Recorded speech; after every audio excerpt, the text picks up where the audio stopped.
Hey guys, how you doing?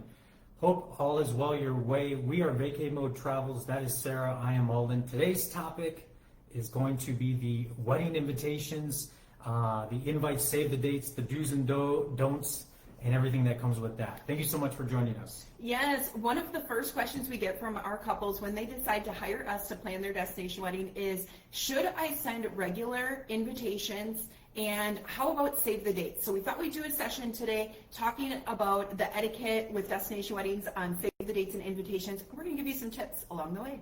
So stay tuned. All right. So with the first one. Yes, the first question that people ask is, when should we send our save the dates and invitations for a destination wedding? And we always recommend sending your primary save the date invitation 9 to 12 months in advance. Now, you want to do this because it allows your family and friends plenty of time to plan their travels. It also allows them to apply payments throughout the process if they decide, and just gives them time to plan for time off of work. Now, if you're going to send formal invitations, you would typically do this around 3 months before travel, and you may even want to include some of the wedding events that are going to be going on, if you're going to have a rehearsal dinner or a cocktail hour. Now, we'll also add all of these items to your personalized booking page, so guests will also get email communications about all of the events going on. But specifically in regards to invitations, about 3 months before for a paper invitation if you decide to go that route. Now, as far as RSVP deadlines, this is a question we get asked a lot, is when should I tell my guests to RSVP by? It can vary depending on how large of a group that you are going to be bringing with you for your wedding, but it's typically going to be around 4 to 6 months before travel. You're going to want to ask guests to commit to either yes, they're going to attend, or no, they're not. That way we can firm up all of your wedding planning and have accurate numbers for the planning process.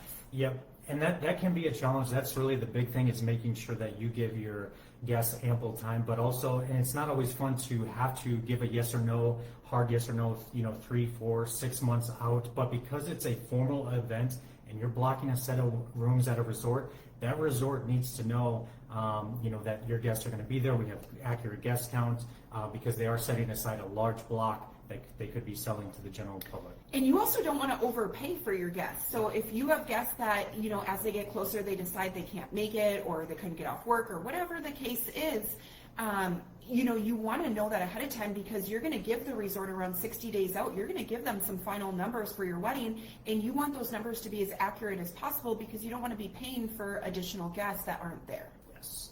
Number 2, what should we include in our destination wedding invitation? So besides the basics, besides your name, the date, time, and venue, these invites should guide guests through the basic travel logistics. Some things you want to include are the full destination name, what city and country is that in, and the full name of the resort, because some of them, depending on the last word or two, kind of dictate what part of Mexico, for example, that resort might be. Also, like Sarah mentioned, a wedding website link that includes the travel details and booking info.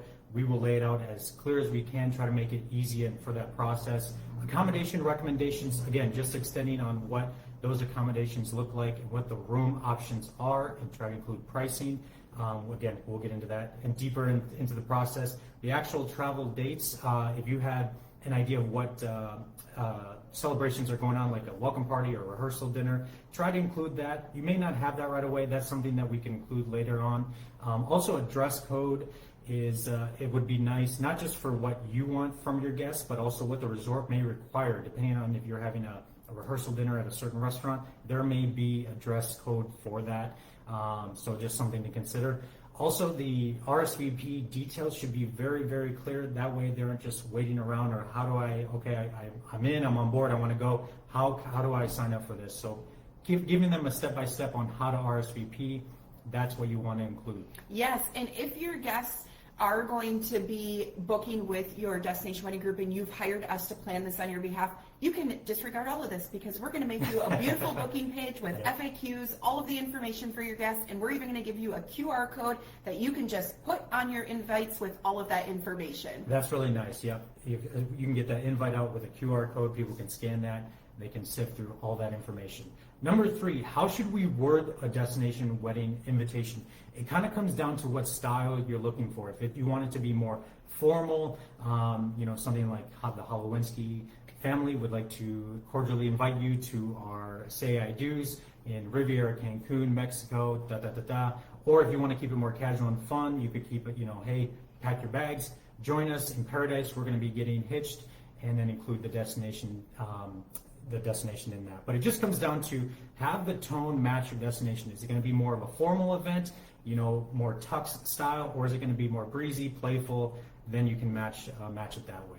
And this is the fun with planning a destination wedding, is you get to work with all of these little nuances and make it your own, really personalize it. You can be as playful, as fun, or as formal as you really want to. So next question we get a lot is, should we send printed invitations or go digital? And there are some pros and cons to both. And again, like everything with destination wedding planning, there is no right or wrong answer. It's really what speaks to you, what's the vibe you're looking for, and how do you like to manage the information.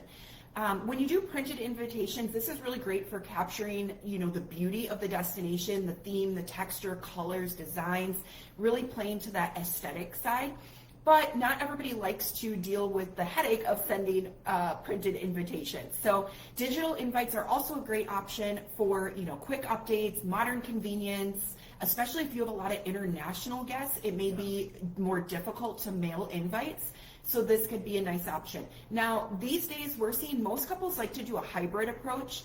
They probably are doing more like a digital invite or a save the date up front, 9 to 12 months out, and then 3 to 4 months before travel, they're sending a paper mail invitation. That way guests that maybe they can't get one to, they don't necessarily need it, but the ones that they can, it still gives them something real to see, touch, and feel. Yeah, I'm biased on that. I really do like paper invite. It's very personable, and it's just a nice touch. People still can see the invite. An email, people sift through emails all the time. They may delete it, maybe it goes missing, whatever. But Sarah does make a good point. If it does go international, the restrictions to mail something might be a little bit tighter. But number 5, how can we help guests who aren't tech savvy or frequent travelers? You're going to be getting, there are going to be a lot of questions that your guests may have. Keep in mind that maybe a lot of your guests haven't traveled much or haven't ever traveled internationally at all. So they want to know what that process looks like. If you can have a printed travel details insert in there, that would be great. Again, we as your wedding travel advisors are going to be helping assist all your guests as far as what that process looks like, transfers to and from, what to expect during international travel, and what is required of that. Also, the wedding website for updates and a travel advisor contact, that's us, so guests can always reach out to us. Yes, we are here to make this process as smooth and stress-free as possible, not just for you, but for your guests as well. It's not uncommon that we get grandparents that maybe aren't as tech savvy. I have personally taken the time to walk them through page by page, look for this, click this, walking them through anything we can do to help make that easy as possible for you and your guests. We really are here to support you. Also, why we only work with a limited number of couples per year, because we want your guests to have a great experience. We want them to reach out to us if they have questions and feel comfortable coming to us, because we don't want them going to you. You guys are plenty busy. You got stuff to do. You got work going on. You're deciding which decor you want to go with. We want you focusing on the things that are fun and exciting for you. Let us take away all those guest questions with travel. Yes. And number 6, what mistakes should we avoid with destination wedding invitations? And so when we talk about some of the most common mistakes that we see, one of them is going to be sending invites out too late. So we got to keep in mind that when we're planning a destination wedding, our friends and family need to take time off work. Some of them need to budget for the accommodations and the trip itself. And some people may want to leave their kids at home, and so they may need to also arrange childcare options. So it's important to consider all those factors and send out your invites and save the dates as soon as possible. Give your guests plenty of time to plan, because they're going to be more likely to make your celebration that way.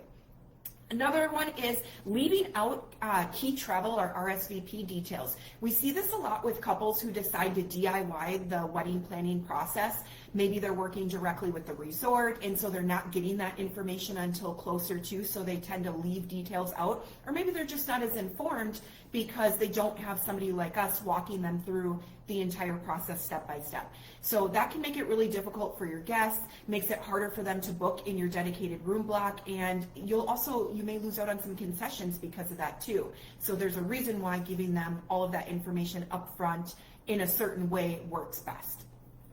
The other thing you don't want to do is don't overload your invitation with too much text. That's why we like the QR code that we give you. They can scan that QR code, gives them all of the information that they need, but then you don't have to, have tons of words all over your invitation. It can be more visual and more focused just on you guys and the date. Yes. The last thing that people tend to do a lot is forgetting to double check the website or the QR code. Make sure that link works. When we send you a link, we always test it and make sure it works. But if you are DIYing this process, make sure you're checking your links, make sure things are working appropriately, because you don't want to, pay for 200 invitations, send them out, and realize that the link didn't even work. So. Yep, that's the biggest one. If you are savvy artistically and you want to do your own invites, if you can run that by us so we can just cross-check all the information that needs to be on there, that will make the whole process a lot better. That's a good way to go. Number 7, how can our invitations reflect the destination vibe? So this just, again, goes to style. Once we match you to the right resort, it really, might be a good way. Venue. Yeah, and venue. It might be a good idea to try to highlight some of the elements of that venue in your invites. Just to give you an idea, the sandy beaches of Cabo are a lot different than the lush jungles of the Riviera Maya. So it might depend on the color palette, textures. Maybe you already have some colors chosen or illustrations that you want to have included in there. Just try to match it with the venue and what that looks like. If you have some custom envelope liners, that's an idea too. And if you don't know where to start at all, reach out to us. We know a number of invite vendors that do great work. They've done great work for our couples and can definitely put together some invitation options for you.